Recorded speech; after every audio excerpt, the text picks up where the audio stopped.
бақытым Мұқағали Мақатаев. Ең бірінші бақытым халқым менің, соған берем ойымның алтын кегін. Ол бар болса мен бармын, қор болмаймын, қымбаттырақ алтыннан нарқым менің. Ал екінші бақытым тілім менің, тас жүректі тілім мен тілім дедім. Кейде дүниеден түңілсем де қасиетті тілімнен түңілмедім. Бақытым бар үшінші отан деген, Құдай деген кім десе отан дерем. Оты сөнген жалғанды жан барсың ба, ойланбай-ақ келдағы отал менен. Түтін түтет өсірбі көгере бер, немерелер көбейсін шөберелер.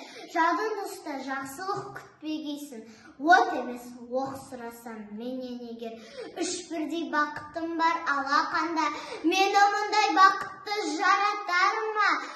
Үш күн нұрын төгеді аспанымнан, Атырау Алтайарға, Алатауға.